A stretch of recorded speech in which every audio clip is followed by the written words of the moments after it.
하나님의 말씀은 마가복음 11장 1절에서 11절 말씀입니다. 마가복음 11장 1절에서 11절 말씀입니다. 제가 가진 성경으로 신약 성경 73면입니다. 오늘 말씀은 마가복음 11장 1절에서 11절 말씀입니다. 그들이 예루살렘에 가까이 와서 감람산 벳바게와 베다니에 이르렀을 때에 예수께서 제자 중 둘을 보내시며 이르시되 너희는 맞은편 마을로 가라. 그리로 들어가면 곧 아직 아무도 타보지 않는 나귀 새끼가 매어 있는 것을 보리니 풀어 끌고 오라. 만일 누가 너희에게 왜 이렇게 하느냐 묻거든 주가 쓰시겠다 하라.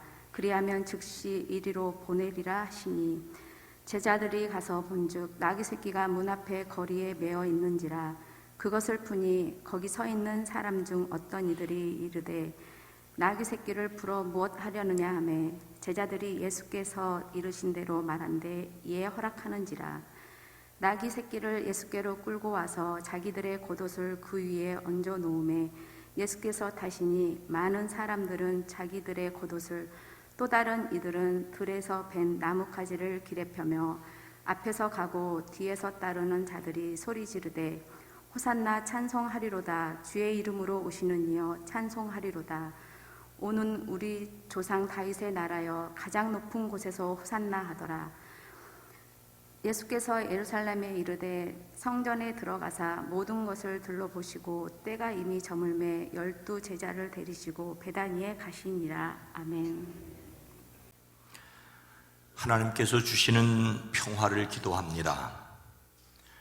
전쟁의 포화가 멈추고 갈등의 깊은 골이 메워지기를 소원합니다. 나라와 나라의 전쟁에서 마음속의 갈등까지 평화를 해치는 것들이 사라지기를 기도합니다. 2022년 2월 24일 러시아군은 푸틴 대통령의 명령에 따라 우크라이나를 공격하였습니다. 미사일 발사와 함께 지상군을 투입했습니다. 처음엔 러시아가 최대 4일 이내에 우크라이나 수도 키이우를 점령할 것이라고 생각했습니다. 러시아의 전략은 미사일로 포격하고 기갑부대를 빠르게 도시로 투입하는 것이었습니다. 러시아가 믿은 것은 그들이 자랑하는 전차, 탱크였습니다. 미사일 공격 후에 적진 깊숙이 강력한 화력의 전차로 돌파하고 뒤이어 기계화 보병을 투입하는 방법이었습니다. 연료 등 보급이 충분하지 않을 것이라는 것을 고려하여 최단 거리를 빠른 속도로 달리고자 했습니다. 이런 무력 시위로 우크라이나가 쉽게 항복하리라고 보았습니다. 그러나 러시아의 예상은 빗나갔습니다. 우크라이나는 젤렌스키 대통령을 중심으로 결사항전하였습니다. 러시아가 강을 건너지 못하도록 다리를 폭파하였습니다. 나폴레옹과 히틀러도 혼쭐이 났던 우크라이나 전 지역의 흑투성이 땅과 울창한 숲이 문제였습니다. 질척한 땅을 피하려 일렬로 이동할 수밖에 없었지요. 이때 우크라이나군 매복 공격으로 선두 전차가 파괴되면 뒤따르던 부대는 큰 혼란에 빠집니다. 맨 앞 전차와 맨 뒤 전차가 파괴되어 가운데 전차들은 옴쭉달싹할 수 없게 되었습니다. 기계화 보병도 모두 장갑차로 이동하기 때문에 마찬가지로 발이 묶였습니다. 러시아 탱크들이 우크라이나 저격수 앞에 멈추어 섰다는 보도입니다. 그래서 탱크에 무덤이 되었다는 말이 나왔습니다. 곳곳에 부서진 러시아 탱크 잔해가 줄을 지었습니다. 공군 지원 없이 전차만 앞세운 러시아군은 우크라이나 군의 거센 반격에 주춤하였습니다. 이에 러시아군은 전략을 바꾸어 민간인 거주 지역을 무차별 포격하고 전기와 수도, 물자 유입을 끊고 스스로 항복하기를 기다리고 있습니다.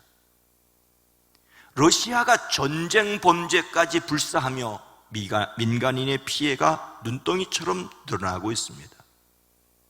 하지만 우크라이나를 쉽게 굴복시키진 못할 것 같습니다. 젤렌스키 대통령은 항전 의지를 거듭 밝혔습니다. 그는 러시아가 우크라이나 수도 키이우를 점령하려면 도시에 있는 모든 우크라이나인을 없애야 할 것이라고 말했습니다. 우크라이나 국민들의 희생이 너무 큽니다.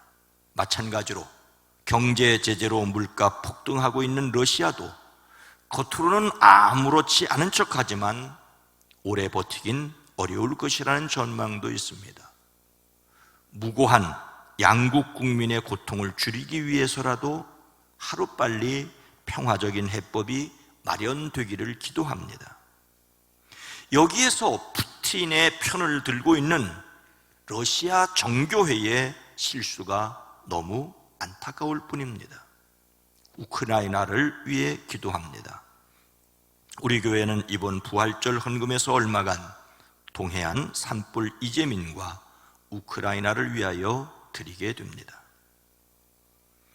오늘 말씀은 예수님께서 예루살렘에 들어가시는 내용입니다. 예수님은 이미 여러 차례 예루살렘에 올라가셨습니다. 12살 때에 예루살렘에 올라가셨던 기록을 비롯해 제자들과도 여러 차례 올라가셨습니다. 이번에는 달랐습니다. 예수님의 마지막 방문입니다. 십자가에서 돌아가시기 때문이지요. 예수님은 어떻게 마지막 예루살렘 방문을 시작하셨습니까? 2절 말씀입니다. 이르시되 너희는 맞은편 마을로 가라. 그리로 들어가면 곧 아직 아무도 타보지 않은 나귀 새끼가 매여 있는 것을 보리니 풀어 끌고 오라. 예수님께서는 자신에게 다가오는 일들을 알고 계셨습니다. 예루살렘에서 자신이 돌아가실 것을 알고 계셨습니다. 자신이 피할 수 없는 길이라는 것을 아시고 예루살렘으로 가시는 길입니다. 일행이 저만치 예루살렘이 내려다 보이는 벳박의 근처에 왔습니다. 오리 남짓 거리가 남아있지만 서두르면 20-30분이면 좋게 닿을 거리였습니다.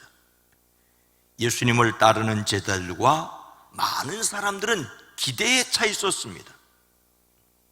드디어 그들의 선생님이 변방 시골 구석을 떠나 나라 중심인 예루살렘으로 입성하시는 것입니다.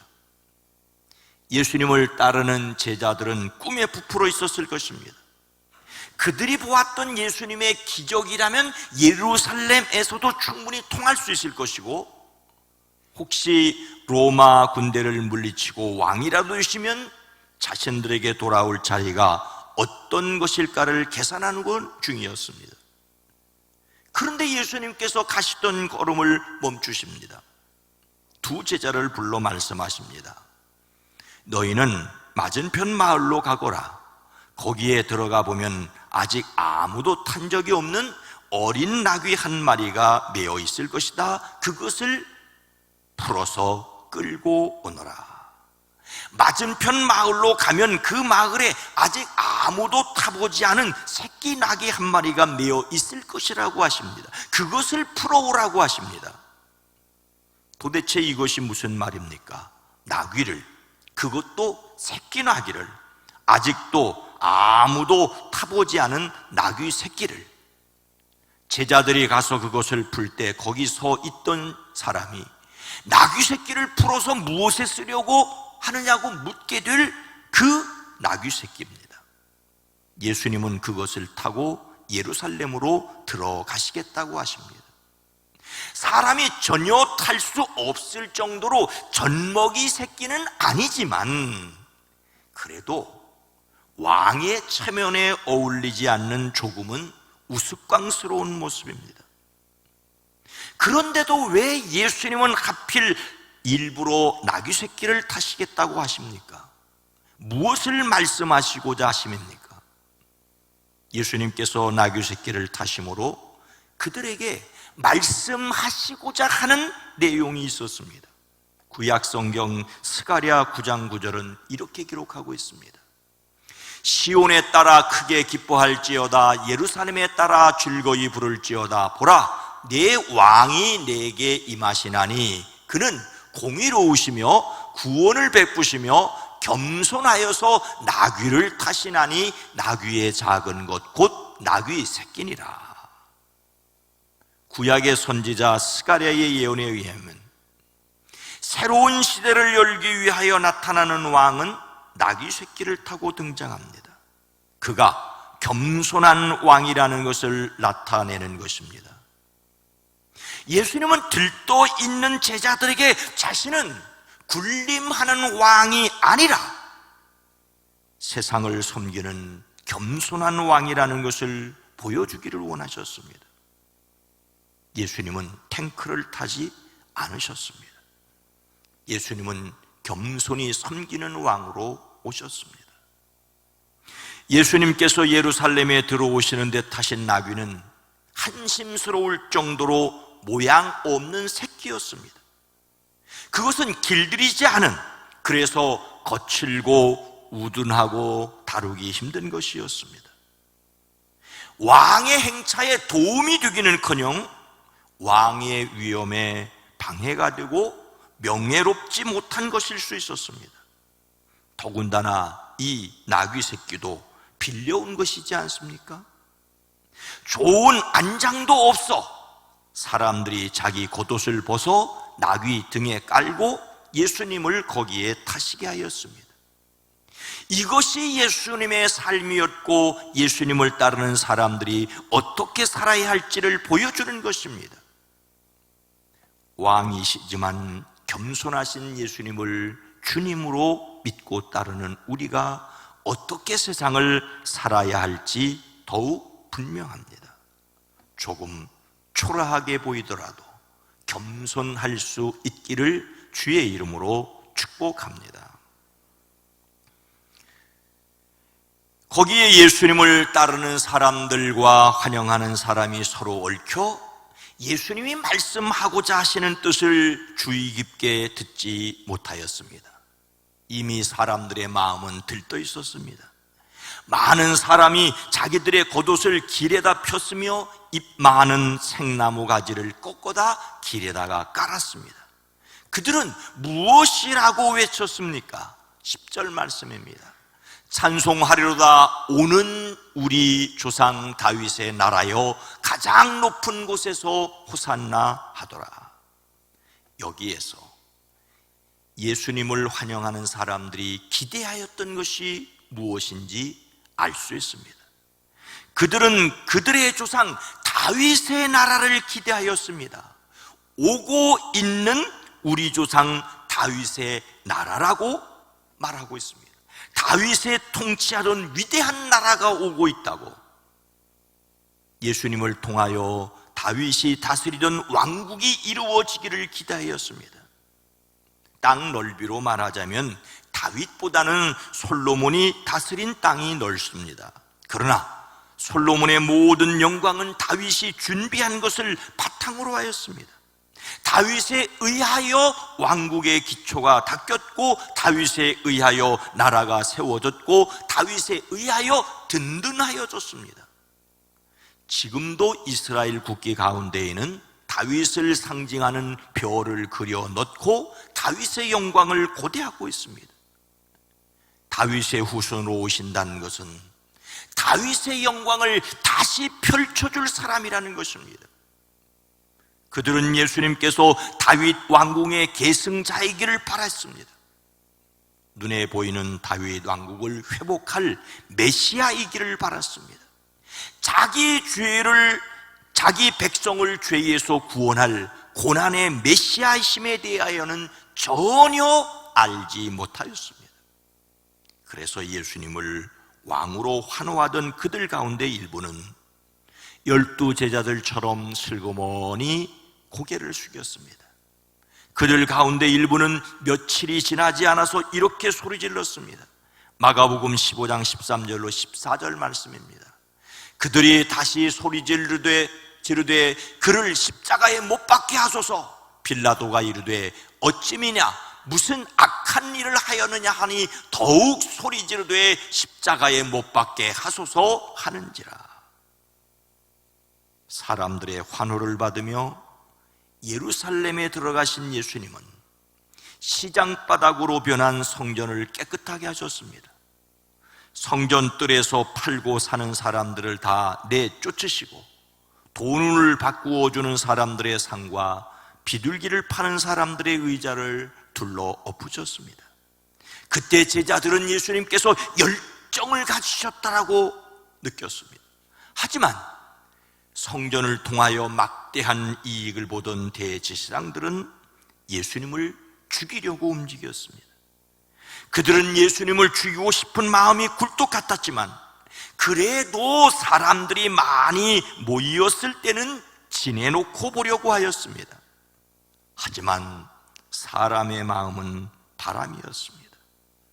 예수님을 왕으로 환영하던 사람들이 오히려 십자가에 못 박으라고 소리치게 됩니다. 로마 총독 빌라도는 알고 있었습니다. 대제사장들이 시기심에 예수님을 자신에게 넘긴 것을 알았습니다. 빌라도는 예수님에게서 죽일 죄를 찾을 수 없다는 것을 알았습니다. 빌라도는 예수님을 환영하는 그 사람들의 힘을 빌려 놓아주려고 했습니다. 하지만 사람들은 이미 대제사장 무리에게 선동되었습니다. 그들은 예수님을 십자가에 못 박으시오라고 외쳤습니다. 빌라도가 그들에게 말하기를 정말 이 사람이 무슨 나쁜 일을 하였소 하고 물었지만 그들은 더욱 크게 소리를 질렀습니다. 십자가에 못 박으시오. 그리하여 빌라도는 무리를 만족시켜 주려고 예수님을 채찍질한 다음에 십자가에 처형당하게 넘겨주었습니다. 그들은 예수님의 겸손을 오해하였습니다. 사람들은 내일이 아니라 당장 이루어지기를 바랍니다. 사람들은 마음이 따뜻해지기보다는 배부르기를 원합니다. 보여주면 믿겠다면서도 손에 들고서도 보지 못합니다. 예수님을 따라다니던 가룟 유다는 어떤 여인이 300데나리온짜리 향유를 예수님께 붓는데 화가 났습니다. 가난한 사람들을 돕지 않는다는데 화가 났습니다. 예수님께서 가난한 사람을 나 몰라라 하셨던 것은 아닙니다.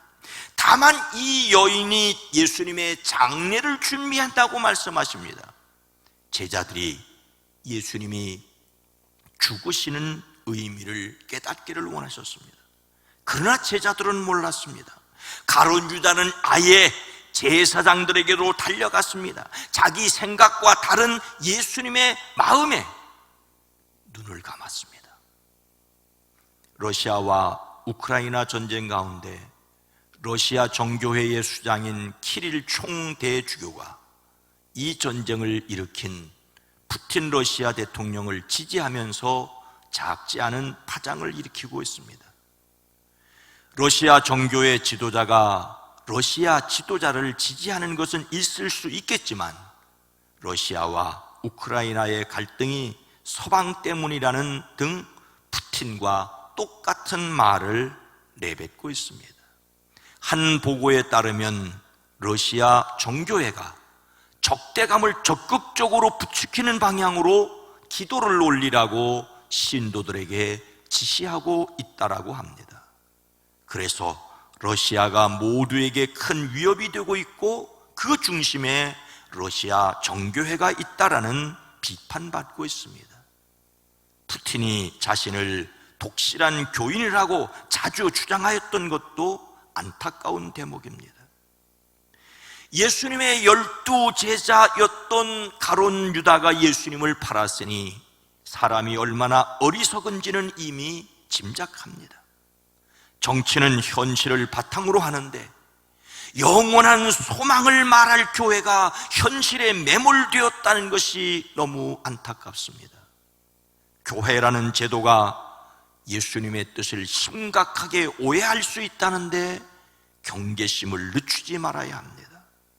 행여라도 내 생각으로 예수님을 오해하지 않기를 소망합니다. 그래서 우리는 어떤 믿음으로 살아야 하겠습니까? 9절 말씀입니다. 앞에서 가고 뒤에서 따르는 자들이 소리 지르되 호산나 찬송하리로다 주의 이름으로 오시는 이여. 예수님께서 나귀 새끼를 타고 예루살렘으로 들어가실 때 앞에 서서 가는 사람들과 뒤에서 따르는 사람들이 외쳤습니다. 호산나 찬송하리로다. 호산나라는 말은 히브리어로 구원하소서라는 뜻의 호시아와 이제라는 나라는 말을 소리대로 옮겨 적어 만들어진 말입니다. 이제 구원하소서, 호산나, 이제 지금 당장 구원하소서라는 뜻입니다. 그들은 예수님을 향하여 이제 자신을 구원해 달라고, 이제 이 땅을 회복시켜 달라고 간구하였습니다. 그들 중에 일부는 며칠이 못 되어 예수님을 십자가에 못 박으라고 외치게 됩니다만 그들이 구원받아야 할 사람임에는 틀림이 없습니다. 겉으로 드러난 것에 쉽게 마음을 빼앗기는 인간에게 구원은 절대적으로 필요합니다. 사람들은 당장 로마에서 그들을 구원하여 주기를 바랐지만, 당장 예수님이 왕이 되어 그들에게 높은 자리를 나눠주기를 바랬지만, 예수님은 사람을 죄에서 구원하여 주시기 위하여 오셨습니다. 그들의 호산나라는 외침 속에는 예수라는 이름의 뜻이 정확하게 들어있습니다. 죄에서 구원할 자로 오셨기 때문입니다. 이미 오래전 선지자 이사야는 예언하였습니다. 그가 찔림은 우리의 허물 때문이요 그가 상함은 우리의 죄악 때문이라. 그가 징계를 받음으로 우리는 평화를 누리고 그가 채찍에 맞음으로 우리는 나음을 받았도다. 역사 속에 수많은 영웅 호걸이 있지만 사람들의 죄를 해결해 주시러 오신 분은 예수님뿐이십니다. 사람이 하나님 앞에 지은 죄는 양이나 송아지를 제물로 드려서 덮어지는 것이 아니었습니다. 유일한 길은 죄가 하나도 없는 완전히 의로우신 분이 찢기고 찔려 대신 죽어주시는 죽음밖에 없습니다. 그래서 하나님이 사람의 몸으로 세상에 오셨고 십자가에서 돌아가셔야 했습니다. 그렇게 사람의 죄악을 담당하셨습니다. 구원자 예수님을 진심으로 찬양해야 합니다. 어떤 전도자가 석탄광산 갱도 속에 들어가서 점심시간을 이용해 광부들에게 값 없이 주시는 십자가의 구원을 전도하였습니다. 일할 시간이 되자 전도자는 갱도를 나오면서 안내자에게 아까 자신이 광부들에게 한 이야기를 어떻게 생각하느냐고 물었습니다. 그는 값이 너무 허래서 그런 종교는 믿어지지 않는다고 대답을 했습니다. 값이 너무 허래서 그런 종교는 믿어지지 않는다고. 전도자는 그 말에 대답하지 않고 승강기 앞에 서서 이제 탄광을 나가야 하는데 어떻게 합니까? 라고 물었습니다. 안내자는 그야 그냥 타고 올라가시면 됩니다. 승강기가 내려오는 것이 지체되자 안내자는 탄광이 만들어질 때부터 있었던 어렵고 힘들었던 일을 자랑스럽게 말합니다. 요즘이야 그냥 타고 나가시면 되겠지만 이만한 장치를 만드는데 많은 노력이 있었습니다. 회사에서 많은 돈도 투자했지만 인명피해도 있었습니다. 여기까지 들은 전도자가 말합니다. 그렇습니다. 예수님을 믿기만 하면 구원받는 것이 너무 싸다고 하셨는데 사실은 그 일을 이루기 위하여 하나님의 독생자가 돌아가셨습니다. 값 없이 구원받도록 값을 치르신 예수님을 찬양해야 합니다. 사랑하는 성도 여러분, 오늘은 여러 가지 이름으로 불리는 주일입니다. 사순절 마지막 주일이라고 합니다. 올 3월 2일부터 시작된 사순절 기간에 포함된 6번째 주일의 마지막 주일입니다. 또 고난주일이라고도 합니다. 사순절의 마지막 주간인 고난주간이 시작되는 전날입니다.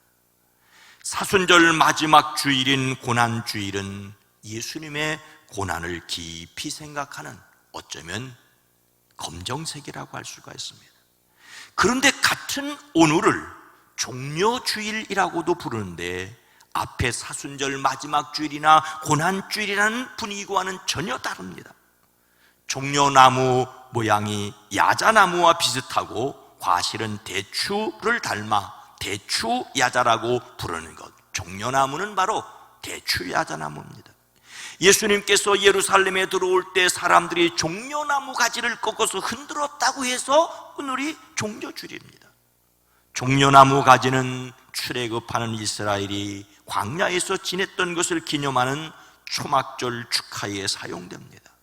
오늘날 이스라엘에서 초막절 기간 중에 매일 회당에서 종려나무 잎을 흔든다고 합니다. 하늘 높이 솟은 단정한 모습으로 승리와 많은 열매를 맺어 번영의 상징입니다. 그런가 하면 고난주일 또는 종려주일 이외에 호산나 주일이라고도 합니다. 예수님께서 예루살렘에 들어오실 때 사람들이 종려나무 가지를 꺾고 흔들었을 뿐만 아니라 호산나라고 외쳤기 때문이지요. 호산나는 이제 구원하소서, 구원을 간구하며 당장 이루어질 구원을 믿음으로 선포하는 말입니다. 종려나무를 흔드는 것과 마찬가지로 승리를 상징합니다. 같은 날을 고난주일이라고도 종려주일 또는 호산나주일이라고 하는 것은 예수님의 고난이 패배가 아니라 승리라는 선언입니다. 우리는 예수님을 믿음으로 고난 속에서도 승리합니다. 예수님의 십자가는 부활로 향하여 나가는 디딤돌입니다. 어떤 어려움 속에서도 담대하시기를 십자가를 지신 예수님의 이름으로 축원합니다. 거룩하신 하나님, 자비로우신 주님, 하루도 낮이 있는가 하면 밤이 있고 밤이 있는가 하면 낮이 있는 것처럼 우리의 삶에 승리를 기대하지만 패배가 있고 패배할 때 낙심하지만 그 낙심 너머에 또 승리를 고대하게 됩니다. 이 주일 예수님의 고난뿐만 아니라 이미 승리하신 것을 믿음으로 말미암아 세상의 역경 가운데서도 소망을 가지고 담대하게 살아가는 모든 성도들이 되어지게 하옵소서. 예수님의 이름으로 간절히 기도드리옵나이다. 아멘.